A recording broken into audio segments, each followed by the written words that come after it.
1장부터 8장까지의 내용은 이제 그 사도 바울이 로마 교회에 보낸 편지 중에서 특별히 하나님의 아들 예수 그리스도의 복음에 대하여 설명해 주고 있는 부분입니다. 바울은 1장부터 3장에서 모든 사람에게 구원을 주시는 복음에 대하여 자세히 소개합니다. 그러면서 죄가 무엇인지 또 그 죄의 결과가 어떻게 되는지를 자세히 설명해 줍니다. 그리고 4장에서는 아브라함이 율법이 아닌 믿음으로 의롭다 인정함을 받은 것처럼 우리들도 믿음으로 말미암아 의롭다 인정을 받는다는 내용들이 나와 있습니다.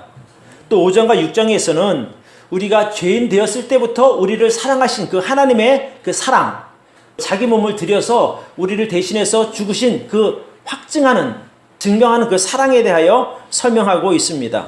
그리고 6장에서는 이제 이렇게 은혜로 구원받은 우리가 우리 몸을 의의 병기로 드려야 되지 않겠느냐, 이런 내용이 나옵니다. 자, 7장에서는 구원받은 성도가 구원으로 끝나는 것이 아니라 성화의 과정을 거쳐서 예수님을 닮아간다는 내용들이 나와 있고, 우리가 지난번에 마지막으로 살펴본 8장에서는 성령의 도우심을 통해서 우리가 죄로부터 영원한 분리를 얻었고 또 하나님의 양자됨의 자격을 받은 내용, 그리고 하나님께서 영원히 우리를 사랑하신다고 하는 그 내용이 로마서 8장에 나와 있습니다. 아마 생각나는 분도 계시고 그랬었나 하는 분도 있을 수 있을 겁니다. 오늘 이제 9장을 다루겠습니다. 자, 이 로마서 9장은 이스라엘 백성들과 이방인들에게 공평하게 베풀어 주신 하나님의 은혜에 대하여 말씀하고 있습니다. 제가 처음 로마서를 시작할 때에 로마 교회는, 그러니까 이방인 출신, 로마 출신 그리스도인들과 또 유대인 출신 그리스도인들이 함께 이렇게 모여 있는 곳이라고 말씀드렸습니다. 그랬는데 바울이 하나님과 이스라엘 백성들과 맺은 언약에 대해서 설명하고 또 복음에 대해 설명하면서 두 부분이 이제 약간 좀 상충되는 부분이 있는데 그 부분을 오늘 설명하는 내용입니다. 그러니까 예를 들면 이런 것이죠. 로마서 1장부터 8장까지는 믿음으로 말미암아 구원받는다 라고 얘기했는데, 그러면 유대인들에게 과연 그것이 어떻게 작용하는가를 이제 오늘 설명해 준다, 이 말씀입니다.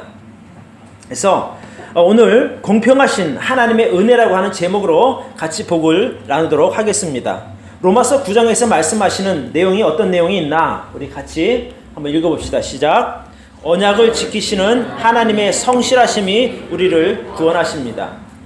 여러분, 하나님께서 우리와 맺은 언약, 우리에게 해주신 그 약속은 시간이 지나도 변하지도 않습니다. 또 바뀌지도 않습니다.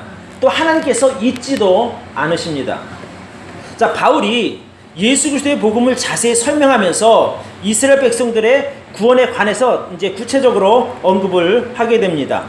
바울이 이스라엘 백성들의 구원을 말하면서 하나님의 그 신실하심에 대하여 이야기합니다. 성실하심, 신실 같은 뜻이죠.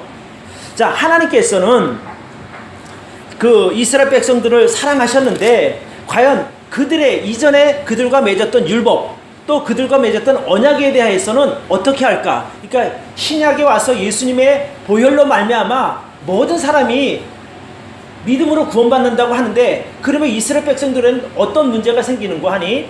그러면 우리는 이제껏 주님의 약속에 따라 제사장 역할도 했었고 율법을 잘 지켜왔는데 우리는 어떻게 됩니까? 라는 이제 그런 질문이 생기니까 그 질문에 대한 답으로 오늘 로마서 9장을 설명하고 있는 겁니다.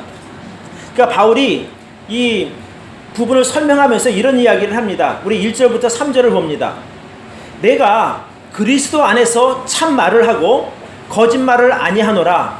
내게 큰 근심이 있는 것과 마음에 그치지 않는 고통이 있는 것을 내 양심이 성령 안에서 나로 더불어 증거하노니, 나의 형제 곧 골육의 친척을 위하여 내 자신이 저주를 받아 그리스도에게 끊어질지라도 원하는 바로다. 그러니까 자기 민족 이스라엘 모든 사람들이 다 구원받기를 원한다는 겁니다. 그 정도로 간절한 마음이 바울 마음 가운데 있었는데 그 마음으로 오늘 9장을 설명합니다. 자, 4절부터 보시기 바랍니다. 저희는 이스라엘 사람이라 저희에게는 양자됨과 영광과 언약들과 율법을 세우신 것과 예배와 약속들이 있고 조상들도 저희 것이요 육신으로 하면 그리스도가 저희에게 나셨으니 저는 만물 위에 계셔 세세의 찬양을 받으실 하나님이시니라. 아멘. 이렇게 말합니다. 그러니까 하나님께서 제사장 나라로 세우신 이스라엘 백성들과 맺은 언약을 폐한 것이 아니다라는 겁니다. 여기 6절에 보시면 이런 앞에 읽었던 이 내용들이 있는데, 그렇다고 해서 믿음으로 말미암는 그 구원이 옴으로써 이전에 너희와 맺었던 언약이 없어진 것이냐? 그렇지 않다는 겁니다. 여전히 유효하다는 겁니다. 이게 참 9장이 설명하기가 좀 쉽지가 않아요. 그래서 어쨌든 제가 최선을 다해서 설명을 할 테니까 잘 따라오시기를 바랍니다. 자, 하나님께서는 여전히 이스라엘 백성들을 사랑하시고 그들을 위한 구원 계획을 실행하고 계십니다. 이제 그 구원의 계획이 예전에 언약으로 끝나는 것이 아니라 이 땅에 오신 예수 그리스도를 믿는 믿음을 통해서 완성되어진다는 이런 말입니다. 여기 보면 너희를 위한 구원의 계획이 끝난 것이 아니라 아직도 진행 중이라는 뜻으로 말씀하셨는데, 우리 하나씩 살펴보도록 하겠습니다. 자, 하나님께서 예전에 이스라엘 백성들을 양자로 삼으셨습니다. 여러분, 양자로 삼는다는 것은 뭐냐면 자격이 없지만 그들을 내 백성, 내 아들로 세운다, 이런 말씀입니다. 자, 잘난 것도 없고 또 그렇다고 아무 자격 없는, 남보다 더 뛰어난 그런 것도 없는 이스라엘 백성들을 하나님께서 선택하셔서 너는 내 아들이라, 너희는 내 백성이라, 내 장자라 이렇게 불러주십니다. 자, 우리 성경을 좀 보도록 하겠습니다. 출애굽기 4장 22절에 보면 우리 같이 한번 읽어볼까요? 시작. 이스라엘은 내 아들, 내 장자라, 이렇게 말씀하셨어요. 그러니까 원래 이스라엘 백성들 특별한 의미가 없는 사람들이었어요, 하나님에게만큼. 그런데 그들을 선택하셔서 너희는 내 아들이다, 너희는 내 장자라, 이렇게 불러주셨습니다. 또 그 밑에 호세아서에 보면 이렇게 나와 있습니다. 같이 한번 읽어볼까요? 시작. 이스라엘이 어렸을 때 내가 사랑하여 내 아들을 애굽에서 불러냈거늘, 이렇게 말씀하고 있습니다.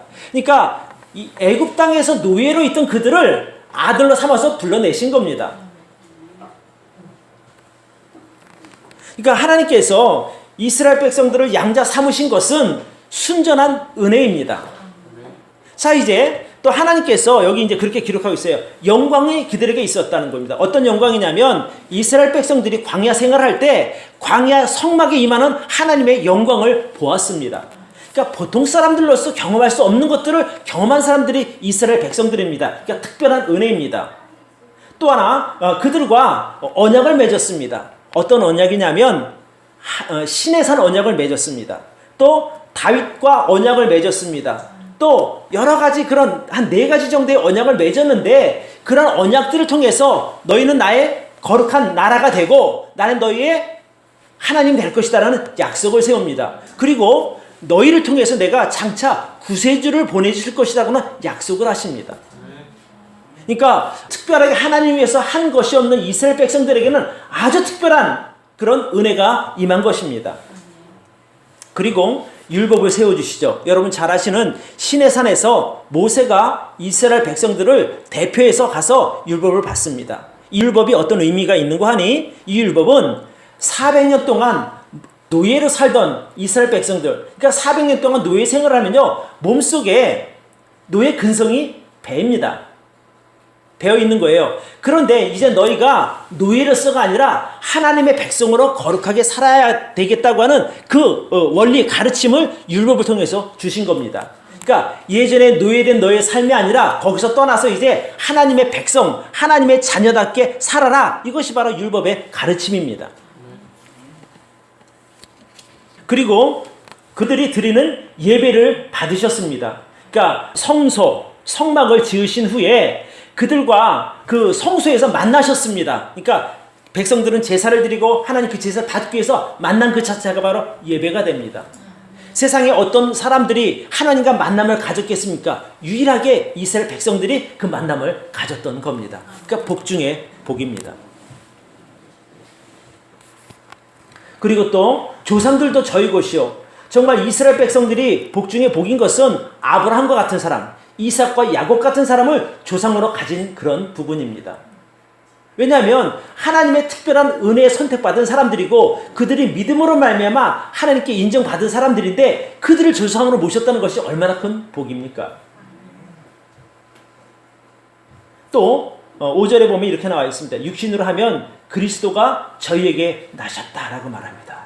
여러분, 그리스도가 누구입니까? 그리스도가 바로 메시아, 즉 우리를 죄에서 구원하여 주신 그분입니다. 그분이 바로 이스라엘 백성의 그 가문, 유대의 가문에서 태어나신 것입니다.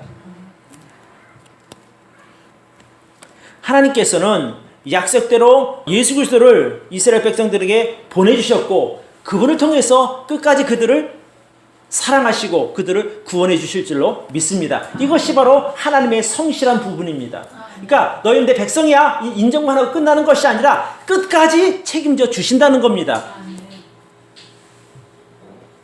이러한 하나님의 그 신실하심, 성실하심은 하나님의 언약을 중심으로 이루어집니다. 그러니까 여기 성경에 보면 이제 그런 말씀이 나와요. 6절을 보시기 바랍니다. 이스라엘에게서 난 그들이 다 이스라엘이 아니다라고 말합니다. 참 신기하죠? 여러분, 7절 보시면 또한 아브라함의 씨가 다 그 자녀가 아니라 오직 이삭으로부터 난 자라야 내 씨라 칭하리라 하셨다, 이렇게 말합니다. 그러니까 하나님께서 언약을 맺으시고 또 그것을 신실하게 이뤄감에 있어서 그 혜택을 누가 보느냐? 바로 참 이스라엘 백성들만 그 혜택을 보게 됩니다. 그러면 참 이스라엘 백성은 어떻게 구분하느냐는 거예요. 성경에 말씀하시기를 이삭으로 말미암은 자만 참 이스라엘 백성이다, 이렇게 말합니다. 여러분, 성경에 보면 아브라함의 자식들이 참 많습니다. 이제 우리가 알고 있는 바로 이삭 태어나기 전에 이스마엘이 있었죠. 그 다음에 이삭이 태어납니다. 그 다음에 세 번째 부인인 구두라라고 하는 사람인데 거기서 6명의 아들을 낳게 됩니다. 그러니까 전부 8명의 아들이 있는데 그 중에서 딱 한 사람, 이삭의 자손만 참 하나님의 백성으로 인정을 하시는 겁니다. 왜냐하면 이 이삭이 바로 약속의 아들이기 때문에 그렇습니다. 자, 이 아브라함의 계보는 이삭을 거쳐서 야곱으로, 또 그리고 야곱을 거쳐서 그 후손들로 쭉 이어지게 됩니다. 성경은 그 부분에 대해서 또 설명하고 있습니다. 자, 8절부터 봅니다. 곧 육신의 자녀가 하나님의 자녀가 아니라 오직 약속의 자녀가 씨로 여기심을 받았느니라. 약속의 말씀은 이것이라. 명년 이때에 내가 이르리니 사라에게 아들이 있으리라 하시니라. 그러니까 왜 약속의 아들이 있는 거 아니? 99세 때까지 아들이 없었거든요, 아브라함이. 근데 하나님께서 아브라함에게 나타나서 내년에 네가 아들을 낳을 것이다 라고 해서 태어난 아들이 바로 이삭입니다. 그러니까 하나님께서 네 몸에서 날짜가 내 후손이 될 것이다 라고 말씀하셨는데, 이삭이 바로 하나님의 약속 가운데 태어난 자녀이기 때문에 다른 자녀, 여러 자녀가 있지만 이삭의 후예들만 약속의 자녀로 인정을 받게 된 겁니다.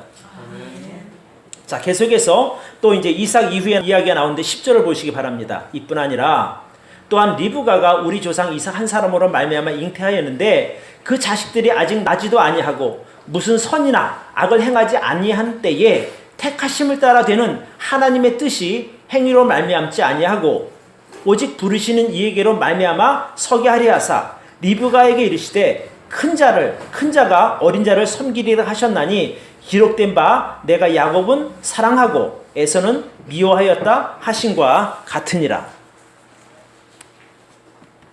여기 보면 하나님께서 이삭의 아내 리브가에게 말씀하시기를 네가 쌍둥이를 낳을 터인데 큰 자가 작은 자, 즉 동생을 섬길 거라는 겁니다.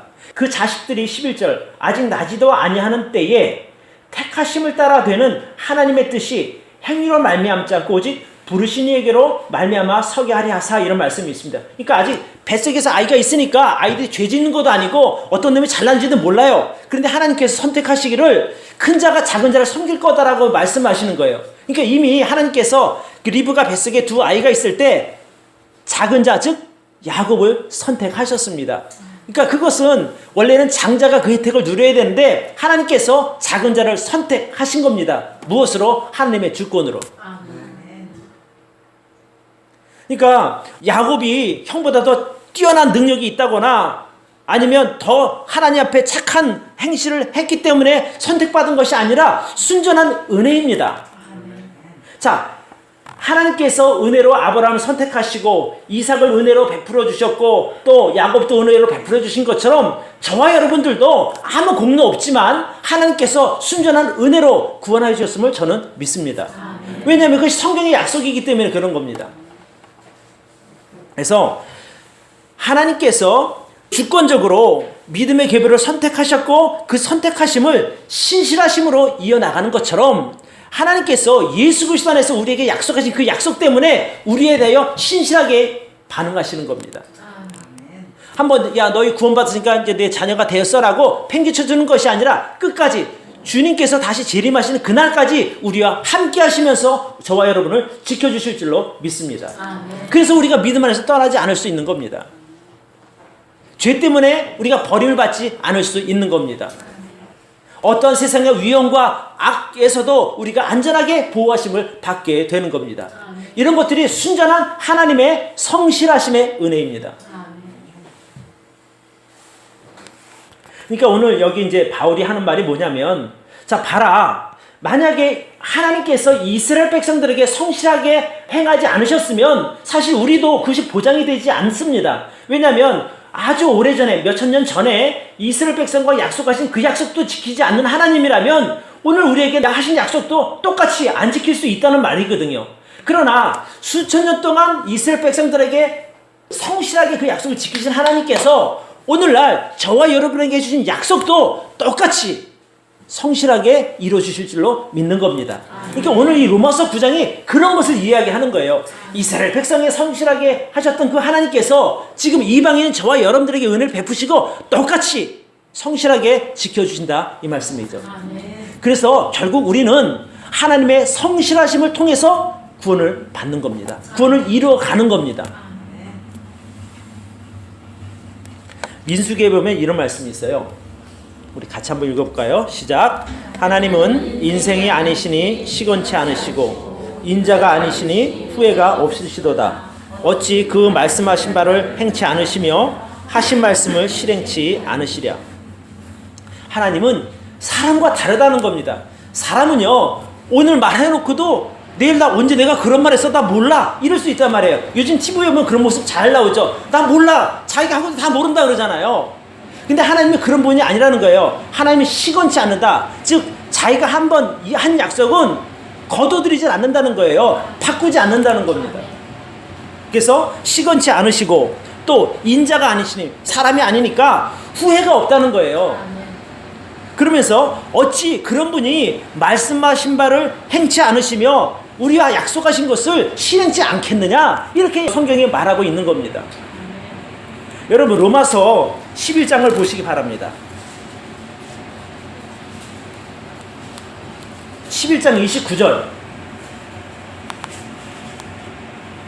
우리 큰 목소리로 같이 한번 읽어보도록 하겠습니다. 시작. 하나님의 은사와 부르심에는 후회하심이 없느니라. 그러니까 저와 여러분들을 선택하신 그 하나님, 이스라엘 백성들을 선택하신 하나님은 절대 후회하지 않는 거예요. 왜? 최고의 선택을 하셨기 때문에 그렇습니다. 저는 이 말씀이 우리를 보증하시는 약속이라고 저는 믿습니다. 자신의 입으로 약속하신 그 언약을 소중하게 여기시고 끝까지 지키시는 그 변치 않는 하나님의 성실하심이 죄와 멸망에서 저와 여러분들을 완벽하게 구원하실 줄로 믿습니다. 자, 두 번째 같이 한번 읽어볼까요? 시작. 죄인을 불쌍하게 여기시는 하나님의 긍휼하심이 우리를 선택하셨습니다. 여러분 오늘 여기 그 로마서 9장에 보면 택하심이라고 하는 단어가 여러 번 나옵니다. 하나님께서 이스라엘도 선택하셨지만 이방인은 우리도 선택하셨습니다. 그 선택하신 하나님의 뜻 안에서는 그 하나님의 선택하심에는 불공평함이나 악함이 전혀 없다고 믿습니다. 그러니까 이 말이 무슨 말이냐면 우리를 선택하셨는데 악한 계획을 가지고 선택하지 않았다는 겁니다. 그러니까 이스라엘 백성들을 선택하셨을 때도 그들을 생각하고 내가 저걸 어떻게든 이용해서 내가 써먹어야지 이런 것이 아니고 그들을 향한 선한 계획 가운데 선택하셨다는 겁니다. 그게 너무 감사한 일인 겁니다. 자, 이제 살펴보도록 하겠습니다. 자, 하나님께서 이스마엘이 아닌 이삭을 선택하셨습니다. 또 에서가 아닌 야곱을 선택하셨습니다. 그러니까 그런 하나님의 선택, 믿음의 계보를 위한 선택에는 어떤 오류도 없고 잘못도 없습니다. 그러니까 하나님께서 선택하신 그 선택은 어떤 그 사람의 행위를 보고 한 것이 아니라 그랬어요. 은혜로 하나님의 주권적인 선택으로 선택하신 겁니다. 자, 그러면 하나님의 그 선택은 약속에 근거한 선택이에요. 아까 그랬죠. 이삭에게 이제 이삭이 줄 것이라 약속을 하셨고 그 약속을 이루신 겁니다. 또 에서 대신 야곱을 선택하셨고 그 야곱에게 모든 그 장제의 주권을 다 허락하셨습니다. 또 하나, 그 하나님이 그 선하신 목적에 근거해서 선택하셨기 때문에 그 선택이 가장 좋은 선택이라고 저희는 믿는 겁니다. 그러니까 선한 일에 사용하기 위해서 선택하셨다는 겁니다. 그러니까 이스라엘을 제사장 나라로 사용하기 위해서 이들을 선택하신 겁니다. 출애굽기에 보면 하나님께서 이제 모세에 만나서 이제 약속을 하십니다. 그때 너희는 내 제사장 나라가 된다. 우리 출애굽기를 한번 찾아봅시다. 생각나는 김에. 출애굽기 19장입니다. 그러니까 하나님께서 이 출애굽기 19장 이전에 400년 전에 그러니까 아브라함과 이삭과 야곱을 선택하신 이유가 이제 여기 나오는 겁니다. 자, 19장 5절부터 봅니다. 5절과 6절입니다. 같이 한번 읽어봅시다. 시작. 세계가 다 내게 속하였나니 너희가 내 말을 잘 듣고 내 언약을 지키면 너희는 열국 중에서 내 소유가 되겠고 너희가 내게 대하여 제사장 나라가 되며 거룩한 백성이 되리라. 너는 이 말을 이스라엘 자손에게 고할지니라. 그러니까 모세와 이스라엘 대표자를 만나서 하나님께서 그들을 제사장 나라로 선택하신 거예요. 그 이전에 400년 전에 이미 아브라함과 이삭과 야곱을 선택하신 이유가 바로 그렇게 사용하시기 위해서 선택했다는 말입니다. 근데 오늘 본문에 보면 13절에 그런 내용이 나옵니다. 기록된 바 내가 야곱은 사랑하고 에서는 미워하였다. 이렇게 말하니까 참 이것도 참 애매한 거예요. 왜 하나님께서 까닭 없는 에서를 미워하셨고 야곱만 사랑했는가? 근데 이 이야기는 내가 에서 너는 죽도록 미워 이런 뜻이 아니라 에서에 비해서 야곱을 너무 많이 사랑하다 보니까 결국에 그게 에서를 미워하는 입장이 된 것이다. 이런 말이지 에서를 저주하거나 미워했다는 그런 뜻이 아닙니다. 그러니까 똑같이 자격이 없는 자인데 야곱을 너무 사랑하니까 상대적으로 에서를 소홀히 하는 듯한 느낌이 들어요. 그래서 그것을 어떻게 표현하는 거니? 미워했다, 한 것 같다라고 표현하는 겁니다. 그래서 우리가 성경을 읽을 때 오해가 없으시기를 바랍니다. 그래서 16절에 보면 이런 내용이 나옵니다. 우리 로마서 9장 16절 다시 돌아갑니다. 그런즉 원하는 자로 말미암음도 아니요 다름질하는 자로 말미암음도 아니요 오직 긍휼히 여기시는 하나님으로 말미암았다 이러는 거예요. 그 은혜가 그러니까 우리가 간절히 원해서 또 내가 열심히 일해서 얻는 것이 아니라 우리를 불쌍하게 여기시는 하나님의 그 은혜로 말미암아 우리가 선택을 받은 겁니다. 하나님의 선택하심에는 긍휼하심과 은혜가 작용합니다.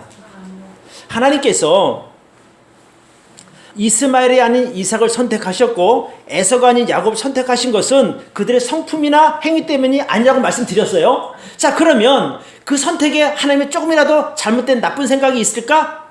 그렇지 않다는 거예요. 자, 우리 14절을 보시기 바랍니다. 그런즉 우리가 무슨 말 하리요? 하나님께 불의가 있느뇨? 악한 생각이 있느뇨? 그럴 수 없느니라. 모세에게 이르시되 내가 긍휼히 여길 자를 긍휼히 여기고 불쌍히 여길 자를 불쌍히 여기리라 하셨으니 이렇게 성경은 말하고 있습니다. 그러니까 하나님의 선하신 계획 안에서 선택하는 선택에는 어떤 불공평이나 악함이 없습니다.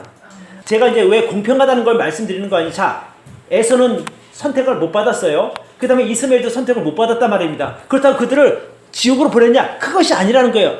그들이 역할은 못 받았어도 그들에게도 여전히 구원받을 수 있는 하나님의 기회는 남아있던 겁니다. 그러니까 역할이 차이인 거예요. 내가 너를 악한 사람으로 보내서 너 지옥으로 보내 이런 뜻이 아니라 하나님의 선한 계획을 위해서 선택받지 못했을 뿐이지 그에게 구원의 기회마저 없어진 것은 아니라는 뜻입니다. 그러니까 특별히 왜 그런 거 있잖아요. 불쌍하게 보이는 사람이 있거든요. 그 불쌍하게 보이는 사람에게 은혜가 더 가는 것은 당연하다고 저는 생각합니다. 왜 왠지 마음이 짠하고 왜 불쌍해 보이는 사람이 있거든요. 우리가 시편에 보면 귀한 말씀인데 우리 한번 봅시다. 시편 89편 14절. 여러분 이 말씀 잘 기억해 놓으세요. 이게 너무너무 귀한 말씀인데 같이 한번 읽어봅시다. 시작. 의와 공의가 주의 보좌에 기초라. 인자함과 진실함이 주를 앞서 행하나이다. 여러분 하나님께서는 거룩하신 분이에요. 그러니까 흠이 없는 분이란 말입니다. 그러니까 그런 거룩함이 하나님의 보좌의 기초예요. 또 공의, 누구에게나 차별두지 아니하고 똑같이 의를 행하시는 분이에요. 그러니까 불공평함이 전혀 없는 분이 하나님인데, 자 그러면 거룩하시고 그렇게 아주 그냥 정형화된 그런 하나님 모습으로 우리가 어떻게 그 앞에 갈 수가 있겠습니까? 죄가 있는데. 근데 여기 뭐라고 말하냐면, 감사한 것은 뒤에 뭐라고 말합니까? 의와 공의가 주의 보좌의 기초이지만 인자함과 진실함이 그 앞에서 행한다는 거예요. 그러니까 우리가 그 거룩하시고 완벽하신 하나님을 만날 수 있는 근거가 뭐냐면, 그 공의로움과 의에 앞서서 우리에게 인자심을 베푸는 거예요. 은혜를 베푸시니까 우리가 그 죄인이지만 하나님과 만날 수 있게 된 겁니다. 우리가 완벽하게 행해서 하나님의 자녀가 된 것 아니죠? 그 인자심을 힘입어서 우리가 하나님의 자녀가 된 것입니다. 이게 되게 중요한 거란 말입니다. 그래서 그 엄하신 하나님이지만 엄함으로 우리에게 다가온 것이 아니라 우리를 긍휼히 여기시는, 우리를 사랑하게 그 마음으로 먼저 관계를 맺으신 후에 그 앞으로 이끄신 거예요. 그러니까 결국 저와 여러분들은 구원받을 만한 아무 공로도 없습니다. 어떤 일도 한 적이 없지만 긍휼히 여기시는 그 하나님의 그 애틋한 마음으로 우리에게 대속의 은혜를 베풀어 주셨고, 예수 그리스도로 말미암아 하나님 앞에 설 수 있는 자격을 주셨다는 겁니다.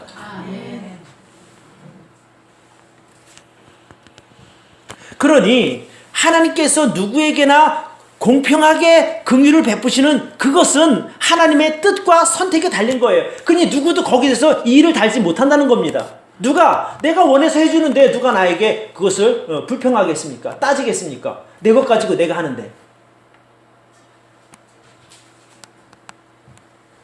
저와 여러분들도 하나님의 특별한 은혜 안에서 선택하심을 받은 사람들입니다. 이게 왜 중요하냐면, 만약에 다른 사람이 저를 잘 아는 사람이 저 서병환이나 하는 사람은 하나님의 은혜를 받을 만한 자격이 없는 사람 아닙니까? 내가 알고 있기에 죄도 많이 지었고 옳지 못한 일도 많이 했는데 왜 저 사람 구원해 줍니까? 만약에 이렇게 누가 하나님께 따진다면, 사실 저는 하나님께서 은혜로 나를 선택하신 것인데 내가 뭐라고 말합니까? 그러니까 그 사람이 나를 아무리 고소를 하고 정죄를 해도 내 마음 가운데 너는 그래도 나는 하나님의 특별한 은혜로 나 구원받았어 라고 내가 위로할 수 있는 것이거든요. 내가 그 사람에게 당신이 어떻게 그런 말 할 수 있어? 따질 수 없는 것은 내가 나 자신을 너무 잘 알기 때문이에요. 나의 이런 부족함에도 불구하고, 내 이렇게 죄 많음에도 불구하고 하나님께서 나를 용서하시고 하나님의 자녀로 삼아주신 것이 얼마나 큰 은혜냐 이것입니다. 그런 나 자신에도 불구하고 하나님께서 나를 불쌍하게 여기시고 구원의 은혜를 베풀어 주시니 얼마나 감사한가. 그러니까 여기서 성경이 말하는 게 바로 그 말씀이에요. 내가 긍휼히 여길 자를 긍휼히 여기고 불쌍히 여길 자를 불쌍히 여겼어. 너희가 거기서 뭐라고 말할게? 너희는 아무 관계 없잖아. 내가 할 일인데. 이스라엘 백성들도 그 긍휼하심의 은혜를 얻은 사람들이고, 저와 여러분도 똑같이 긍휼의 은혜를 얻은 사람들입니다. 그러니까 우리가 긍휼히 여김을 인하여 하나님 앞에 나갈 수 있었고, 긍휼히 여긴 것을 대하여 하나님께 감사와 찬양을 돌릴 수 있어야 하는 겁니다. 그러니까 우리가 구원받은 것은 다른 무엇으로도 설명할 수 없습니다. 오직 은혜로 말미암아 구원받은 것이기 때문에 그렇습니다. 그러니까 은혜라고 하는 그 말밖에는 따로 어떻게 설명할 수 있는 근거가 없는 거예요. 여러분, 만약 은혜가 없었으면 어떻게 구원받으시겠습니까? 어떻게 그 더러운 죄, 악한 죄를 다 해결할 수 있겠습니까? 은혜 아니면 없는 겁니다.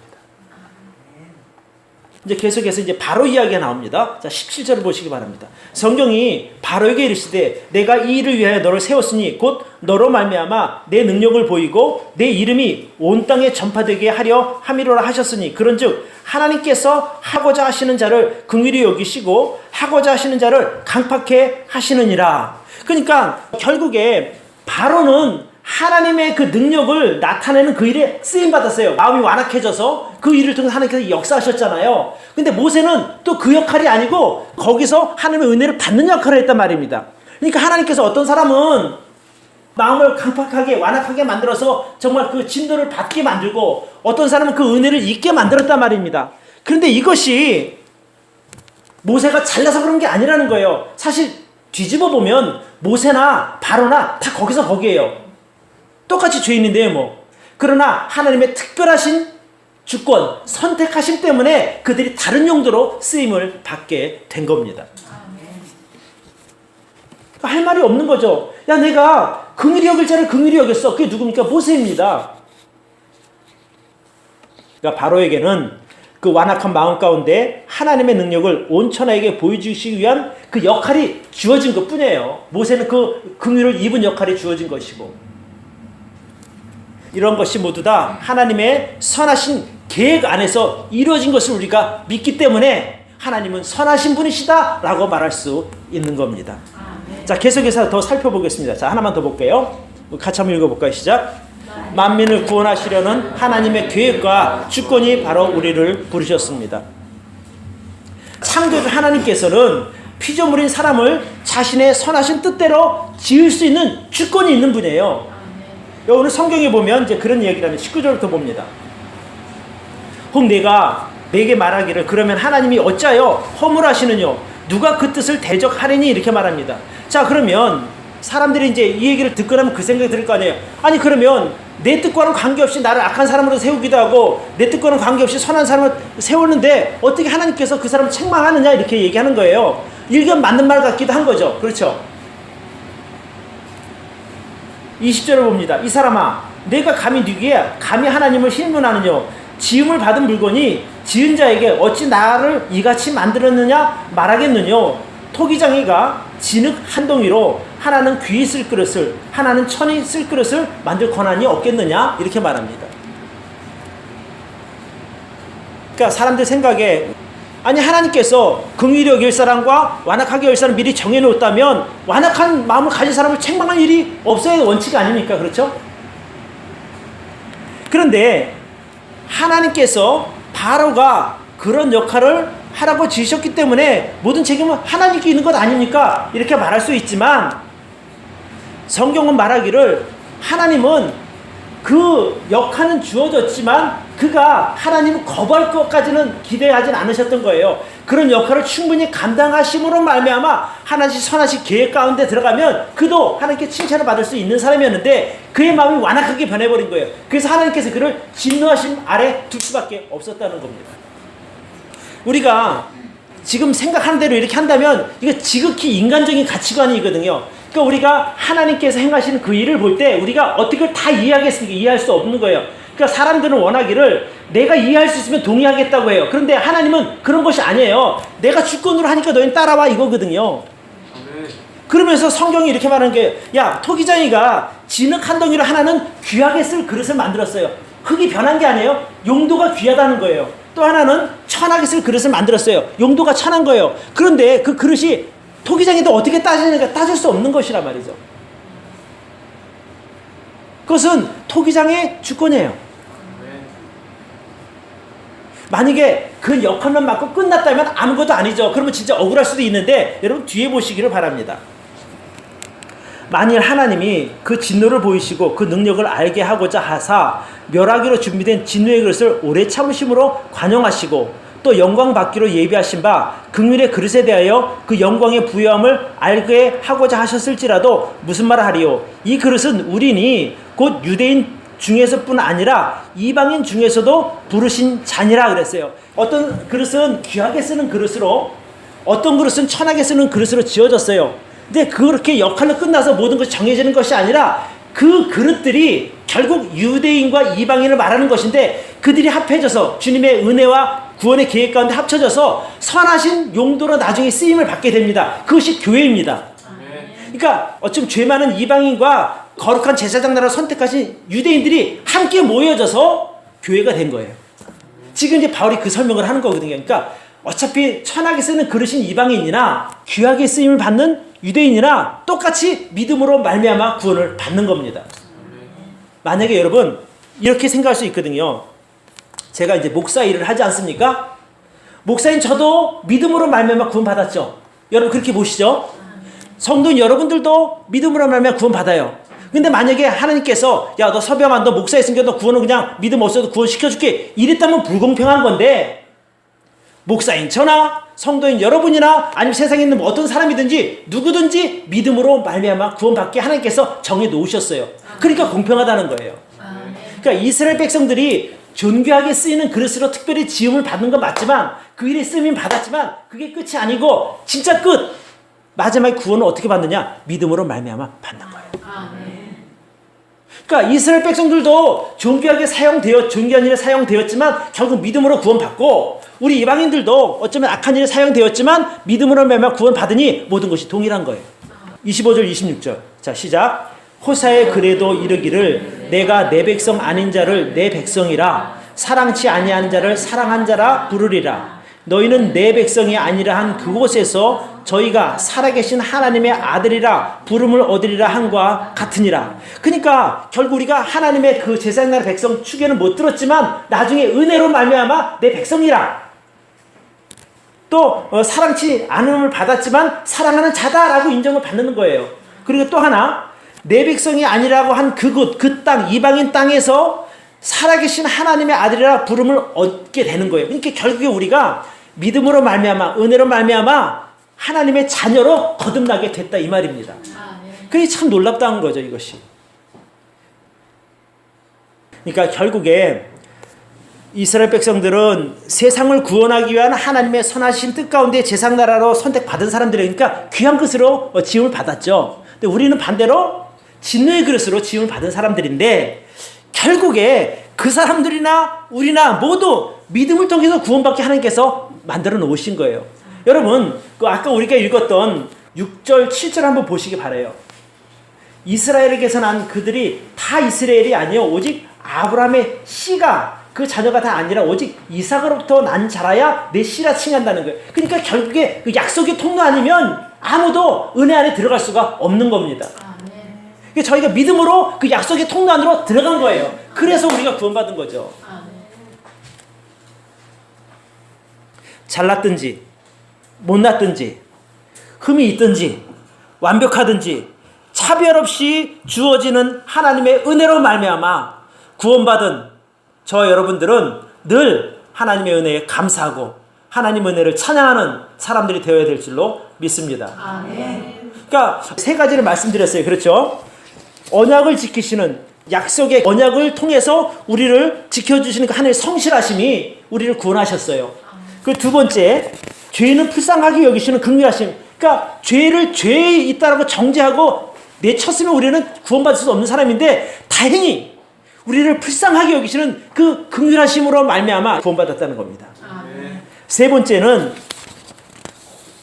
만민을 구원하시려는 하나님의 그 선하신 계획과 주권적인 선택 때문에 저와 여러분들이 구원받게 된 겁니다. 그래서 에베소 2장 8절 9절에 보면 너희가 그 은혜를 인하여 믿음으로 말미암아 구원을 얻었나니 이것이 너희에게서 난 것이 아니요 하나님의 선물이라. 행위에서 난 것이 아니니 이는 누구든지 자랑치 못하게 함이니라. 이렇게 기록하고 있습니다.